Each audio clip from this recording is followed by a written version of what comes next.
श्री गणेशाय नमः। ओम नमः शिवाय। शिव पुराण के श्रवण से देवराज को शिवलोक की प्राप्ति तथा चंचुलका का पाप से भय एवं संसार से वैराग्य। श्री शौनक जी ने कहा, महाभाग सूत जी, आप धन्य हैं, परमार्थ तत्व के ज्ञाता है। आपने कृपा करके हम लोगों को ये बड़ी अद्भुत एवं दिव्य कथा सुनाई है। भूतल पर इस कथा के समान कल्याण का सर्वश्रेष्ठ साधन दूसरा कोई नहीं है। यह बात हमने आज आपकी कृपा से निश्चय पूर्वक समझ ली। सूत जी, कलयुग में इस कथा के द्वारा कौन कौन से पापी शुद्ध होते हैं, उन्हें कृपा पूर्वक बताइए और इस जगत को कृतार्थ कीजिए। सूत जी बोले, मुने, जो मनुष्य पापी, दुराचारी, खल तथा काम क्रोध आदि में निरंतर डूबे रहने वाले हैं, वे भी इस पुराण के श्रवण पठन से अवश्य ही शुद्ध हो जाते हैं। इसी विषय में जानकर मुनि इस प्राचीन इतिहास का उदाहरण दिया करते हैं, जिसके श्रावण मात्र से पापों का पुण्यार्थ नाश हो जाता है। पहले की बात है, कहीं किरातों के नगर में एक ब्राह्मण रहता था, जो ज्ञान में अत्यंत दुर्बल, दरिद्र, रस बेचने वाला तथा वैदिक धर्म से विमुख था। वह स्नान संध्या आदि कर्मों से भ्रष्ट हो गया था और वैश्यवृत्ति में तत्पर रहता था। उसका नाम था देवराज। वह अपने ऊपर विश्वास करने वाले लोगों को ठगा करता था। उसने ब्राह्मणों, क्षत्रियों, वैश्यों, शूद्रों तथा दूसरों को भी अनेक बहानों से मारकर उनका धन हड़प लिया था, परंतु उस पापी का थोड़ा सा भी धन्य कभी धर्म के काम में नहीं लगा था। वह वेश्यागामी तथा सब प्रकार के आचार भ्रष्ट था। एक दिन घूमता घमाता वह दैव्य योग से प्रतिष्ठा अनुसार जूसी प्रयाग में जा पहुंचा। वहां उसने एक शिवालय देखा, जहां बहुत से साधु महात्मा एकत्रित हुए थे। देवराज उस शिवालय में ठहर गया, किंतु वहां उस ब्राह्मण को ज्वर आ गया। उस ज्वर से उसको बड़ी पीड़ा होने लगी। वहां एक ब्राह्मण देवता शिव पुराण की कथा सुना रहे थे। ज्वर में पड़ा हुआ देवराज ब्राह्मण के मुखारविंद से निकली हुई उस शिव कथा को निरंतर सुनता रहा। 1 मास के बाद वह ज्वर से अत्यंत पीड़ित होकर चल बसा। यमराज के दूत आए और उसे पाशों से बांधकर बलपूर्वक यमपुरी में ले गए। इतने में ही शिवलोक से भगवान शिव के पार्षदगण आ गए। उनके गौर अंग कर्पूर के समान उज्जवल थे, हाथ त्रिशूल से सुशोभित हो रहे थे। उनके संपूर्ण अंग भस्म से उदासित थे और रुद्राक्ष की मालाएं उनके शरीर की शोभा बढ़ा रही थी। वे सब के सब क्रोध पूर्वक यमपुरी में गए और यमराज के दूतों को मार पीट कर बारंबार धमका कर उनके देवराज को उनके चंगुल से छुड़ा लिया और अत्यंत अद्भुत विमान पर बिठा कर जब वे देव राज शिव दूत कैलाश जाने के उदित हुए, उस समय यमपुरी में बड़ा भारी कोलाहल मच गया। उस कोलाहल को सुनकर धर्मराज अपने भवन से बाहर आए। साक्षात दूसरे रुद्रों के समान प्रतीत होने वाले उन 4 दूतों को देखकर धर्मज्ञ धर्मराज ने उनका विधि पूर्वक पूजन किया और ज्ञान दृष्टि से देखकर सारा वृत्तांत जान लिया। उन्होंने भय के कारण भगवान शिव के उन महात्मा दूतों से कोई बात नहीं पूछी, उल्टे उन सब की पूजा एवं प्रार्थना की। तत्पश्चात वे शिव दूत कैलाश को चले गए और वहां पहुंचकर उन्होंने उस ब्राह्मण को दया सागर सांब शिव के हाथों में दे दिया। शौनक जी ने कहा, महाभाग सूत जी, आप सर्वज्ञ है महामते। आपके कृपा प्रसाद से मैं बारंबार कृतज्ञ हुआ। इस इतिहास को सुनकर मेरा मन अत्यंत आनंद में निमग्न हो रहा है। अतः अब भगवान शिव में प्रेम बढ़ाने वाली शिव संबंधिनी दूसरी कथाओं को भी कहिए। सूत जी बोले, शौनक सुनो, मैं तुम्हारे सामने गोपनीय कथा वस्तु का भी वर्णन करूंगा, क्योंकि तुम शिव भक्तों में अग्रगण्य तथा देवताओं में श्रेष्ठ हो। समुद्र के निकटवर्ती प्रदेश में एक वाशकल नामक ग्राम है, जहाँ वैदिक धर्म से विमुख महापापी दिवुज निवास करते हैं। वे सब के सब बड़े दुष्ट हैं। उनका मन दूषित विषय भोगों में ही लगा रहता है।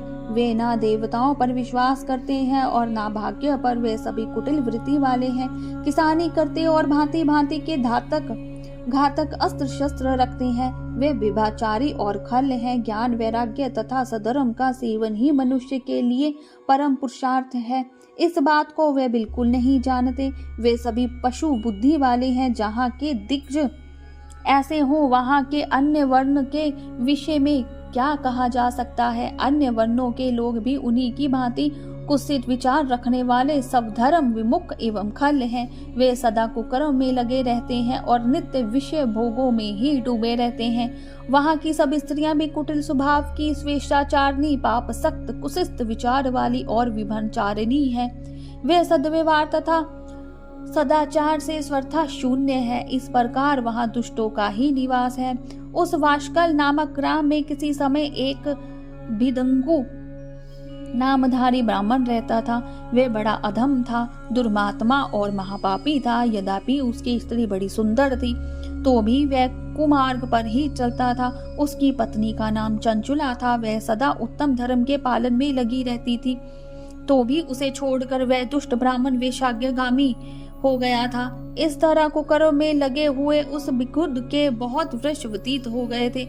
उसकी स्त्री चंचुला काम से पीड़ित होने पर भी सब धर्म नाश के भय से कलेश सहकर भी दीर्घ काल तक धर्म से भ्रष्ट नहीं हुई, परंतु दुराचारी पति के आचरण से प्रभावित हो आगे चलकर वह स्त्री भी दुराचारनी हो गई। इस समय दुराचार में डूबे हुए उन मूढ़ चित्त वाले पति पत्नी का बहुत सा समय व्यर्थ हो गया। तदनुसार शूद्र जाति वेश्या का पति बना हुआ वह दूषित बुद्धि वाला दुष्ट ब्राह्मण बिंदुगु समय अनुसार मृत्यु को प्राप्त हो नरक में जा पड़ा। बहुत दिनों तक नरक के भोग भोगकर वह मूढ़ बुद्धि पापी विंध्या पर्वत पर भयंकर पिशाच हुआ। इधर उस दुराचारी पति बिंदुगु के मर जाने पर वह मूढ़ हत्या चंचुला बहुत समय तक पुत्रों के साथ अपने घर में ही रही। एक दिन दैव्य योग से किसी पुण्य पर्व के आने पर वह स्त्री भाई बंधुओं के साथ गौकर्ण क्षेत्र में गई। तीर्थ यात्रियों के संग से उसने भी उस समय जाकर किसी तीर्थ जल में स्नान किया। फिर वह साधारणता ही मेला देखने की दृष्टि से बंधुओं जनों के साथ यत्र तत्र घूमने लगी। घूमती घामाती किसी देव मंदिर में गई और वहां उसने एक दैवज्ञ ब्राह्मण के मुख से भगवान शिव की परम पवित्र एवं मंगलकारिणी उत्तम पौराणिक कथा सुनी।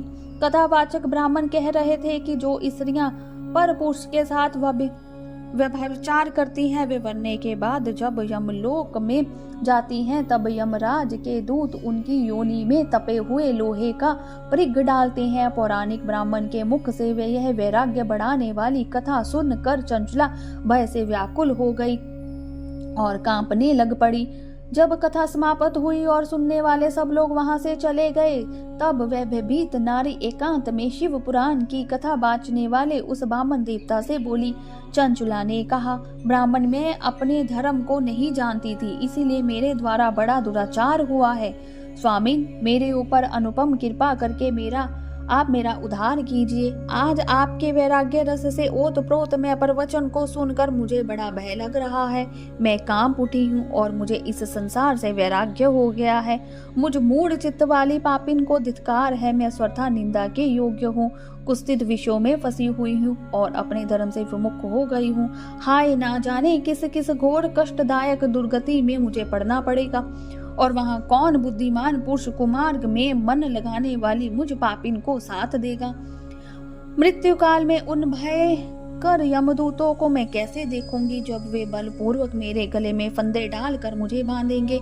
तब मैं कैसे धीरे धारण कर सकूंगी। नरक में जब मेरे शरीर के टुकड़े टुकड़े किए जाएंगे, उस समय विशेष दुख देने वाली उस महायातनाओं को मैं कैसे सह सकूंगी। हाय, मैं मारी गई, मैं जल गई, मेरा हृदय विदीर्ण हो गया और मैं सब प्रकार से नष्ट हो गई, क्योंकि मैं हर करती हूँ वे मरने के बाद जब यमलोक में तरस से, क्योंकि मैं हर तरह से पाप में डूबी रही हूँ। ब्राह्मण, आप ही मेरे गुरु, आप ही माता और आप ही पिता हैं।